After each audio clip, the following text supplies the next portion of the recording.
করছে।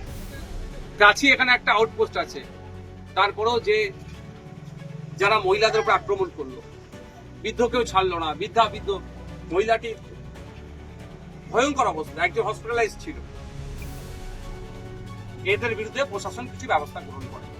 তা বলে যারা অন্যায় করেছে আমরা মারের বদলা তো মার দিতে বলতে পারি না, সেই রাজনীতি আমরা করি না। আমরা আইনের দ্বারস্থ হয়েছি, আমরা কোর্টে গিয়েছি, সব ডকুমেন্টস, মেডিকেল ইনজুরি রিপোর্ট সহ আমরা জমা করেছি। বারবার এই আক্রমণ আমরা মেনে নেব না। আমরা আশা করব কোর্টের মাধ্যমে যারা সমাজবিরোধী, যারা দুষ্কৃতী, তাদেরকে আমার টাইট দেবো। আর তারা যদি মনে করে শওকত মোল্লার হাত মাথায় আছে, শুধু বলে রাখি, শওকত মোল্লা আগামী দিনে কোথায় লুকাবে সেই জায়গায় সে এখন থেকে খুঁজছে। এরকম তাদের বলে যাচ্ছি, শওকত মোল্লা কোথায় লুকাবে তার জায়গা এখন থেকে খুঁজছে। কোন দল সে করবে আগামী দিনে 2026-এর পরে, সে এখন থেকে ঠিক করছে, কারণ তার দল বদলানো অভ্যাস আছে। 2011 সালে পালা বদলের পরে সেও তার গায়ের জার্সি বদলে দিয়েছিল। আর যারা শওকত মোল্লার কথা শুনে এই ধরনের হামলা করছেন, তাদের উদ্দেশ্যে বলছি, শুধরে যান, না হলে আইনের মাধ্যমে এমন টাইট দেব, কেউ আপনাকে কিন্তু তখন রক্ষা করতে পারবে না। এটুকু মাথায় রাখবেন, এটুকু মাথায় রাখবেন। যারা হামলা করেছে তাদের থেকে বড় নেতা কিন্তু আরাবুল ইসলাম ছিল। আমাদেরই পেনের খোঁচাতে সর্বপ্রথম অ্যারেস্ট হয়েছিল, সেটাকে মাথায় রাখবেন কিন্তু আপনারা।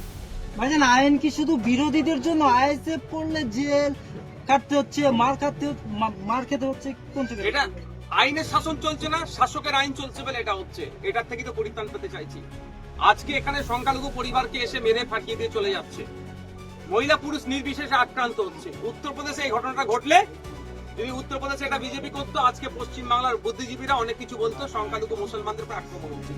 উত্তরপ্রদেশে সংখ্যালঘু মুসলমানদের উপর আক্রমণ হয়, আক্রমণকারী দলটা হচ্ছে বিজেপি, তাদের ধর্মীয় পরিচয়টা মুসলমান নয় তারা। আর পশ্চিমবাংলায় সংখ্যালঘু মুসলমানদের উপর আক্রমণ হয়, আক্রমণকারী দলটার নাম হচ্ছে তৃণমূল, আর যারা আক্রমণ করছে তাদের ধর্মীয় পরিচয়টা হচ্ছে মুসলমান। তাহলে উত্তরপ্রদেশ আর পশ্চিমবাংলার মধ্যে পার্থক্য আমরা কিছুই দেখতে পাচ্ছি না, আরো ভয়ঙ্কর অবস্থা। এখানে মুসলমানকে দিয়ে মুসলমানকে আক্রান্ত করছে। আমাদের ভাঙড়ি রেজ্জাক খান, তার রাজনৈতিক পরিচয় আলাদা হতে পারে, তাকে খুন করলো কে? শওকত ঘনিষ্ঠরা। খুন হলো কে?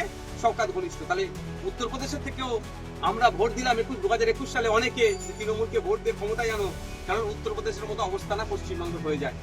আর আমরা কি দেখছি, এই এখানে অদরি আমাদের মহকুমা বারাইপুরে মুসলিম টোটোওয়ালা সংখ্যালঘু টোটোওয়ালাকে প্রাণী মারার চেষ্টা করেছিল, মূল হোতাকে এখনো গ্রেফতার করতে পারেনি। আর সাথে সাথে কোথায়? আপনার দুর্গাপুরে বৈধ কাগজপত্র থাকার পরেও গোরক্ষক বাহিনীরা, বিজেপির নেতারা, বিজেপি যুবনেতা একজন, সে প্রাণী মারার চেষ্টা করেছিল, সেখানে মূল অপরাধীকে ধরতে পারেনি। তাহলে এখানে উত্তরপ্রদেশ, মধ্যপ্রদেশ, অসমে, গুজরাটে যেটা হয়, মহারাষ্ট্রে যেটা হয়, বিজেপি পরিচালিত রাজ্যগুলোতে, পশ্চিমবাংলায় আজকে সেই দিন দেখতে পাচ্ছি। পশ্চিমবাংলাতে আরএসএস এর কথাতে তৃণমূল কংগ্রেস রাজ্যটাকে চালাচ্ছে, আর বিভিন্ন জায়গাতে মুসলমানদের উপর অত্যাচার সংগঠিত করছে। কোন জায়গায় বিজেপিকে দিয়ে, কোন জায়গায় আরএসএস কে দিয়ে, কোন জায়গায় বজরং দলকে দিয়ে, তো কোন জায়গায় তৃণমূলের মুসলমানগুলোকে দিয়ে সাধারণ মুসলমানের উপরে বা বিরোধী যারা মুসলিম আছে তাদের উপর আক্রমণ চালাচ্ছে। এটা বন্ধ করতে হবে। এটা বন্ধ করতে গেলে মানুষকে জোটবদ্ধ হতে হবে, ঐক্যবদ্ধ হতে হবে। পুলিশ প্রশাসন তখনই কাজ করবে যখন সমস্ত জনগণ ঐক্যবদ্ধ হবে। তবে পশ্চিমবাংলার জনগণের সজাগ হয়েছে যে কিভাবে বিজেপির ভয় দেখিয়ে 2021 সালে ভোট নিয়ে একের পর এক দীঘাতে রাম মন্দির, আপনার জগন্নাথ ধাম উদ্বোধন করছে, সেখানে দিলীপ ঘোষ হাজির হয়ে যাচ্ছে। দিলীপ ঘোষের বিয়েতে ফুল মিষ্টি শাড়ি পাঠিয়ে দিচ্ছে, শুভেচ্ছা বার্তা পাঠাচ্ছে মমতা ব্যানার্জি। আর যে দিলীপ ঘোষ মুসলমানদেরকে দেশ থেকে তাড়াবার জন্য নিধান দিচ্ছে। আমরা বুঝতে পারছি যে বিজেপির সাথে কিভাবে মিলে তৃণমূল রাজ্যটাকে চালাচ্ছে।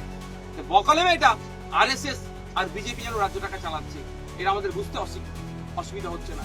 তাই বাংলার জনগণ, ধর্মনিরপেক্ষ মানুষ আর মুসলিম সম্প্রদায়ের মানুষেরা বুঝতে পারছে যে এই রাজ্যটাকে কোন রসতলের দিকে নিয়ে যাচ্ছে। শিক্ষা প্রতিষ্ঠান বন্ধ হয়ে যাচ্ছে, শিক্ষা প্রতিষ্ঠানের টিচার নাই, পরিকাঠামো ধ্বংস হয়ে যাচ্ছে, হসপিটালে ঔষধ নাই, রাস্তাঘাটের অবস্থা শোচনীয়। আমাদের এই 6 লেন থেকে আপনার গুজরাট পর্যন্ত রাস্তা দুরবস্থা। 6 লেন থেকে আপনার পাকাবল এইদিকে আপনার গাবতলা বাজার হয়ে সোলপুর ব্রিজের দিকে যেটা যাচ্ছে, আর রাস্তার দুরবস্থা। আপনার পোলহাটের দিকে রাস্তার দুরবস্থা, শ্যামনগরের দিকে বিভিন্ন রাস্তাঘাটের অবস্থা খারাপ, এই নিয়ে কোনো উন্নতি নাই। এই রাস্তা সারাবার কোনো প্রশ্ন নাই। কি হচ্ছে যে আইএসএফকে আটকাতে হবে। আইএসএফ এর কি অপরাধ? বিজেপিকে আটকাবার কথা বলছি আমরা, ধর্মনিরপেক্ষ শক্তির উত্থানের কথা বলছি আমরা, ওই জন্য আমাদেরকে আটকাচ্ছে। আর বিজেপি একের পর এক অনৈতিক কাজ করে বেড়াচ্ছে। ওদের নেতা পুলিশকে জুতো দেখাচ্ছে, তার বিরুদ্ধে কোনো অ্যাকশন নিচ্ছে না। আর আমাদের কর্মীর বাড়িতে ঢুকে মেরে যাচ্ছে, পুলিশ সেখানে যারা মারছে তাদের বিরুদ্ধে ব্যবস্থা গ্রহণ করছে না। দেখে বোঝা যাচ্ছে তৃণমূলের ক্ষেত্রে ইনঅ্যাক্টিভ, বিজেপির ক্ষেত্রে ইনঅ্যাক্টিভ, আর আইএসএফ এর বা বিরোধীদের ক্ষেত্রে, অন্যান্য বিরোধীদের ক্ষেত্রে একদম ওভার অ্যাকশন নিচ্ছে। এগুলো আমরা বন্ধ করব। সময়ের সাথে আপনাদের এখানে কথা দিয়ে যাচ্ছি, যারা অন্যায় করছে, অন্যায়কারীরা ছাড় পাবে না।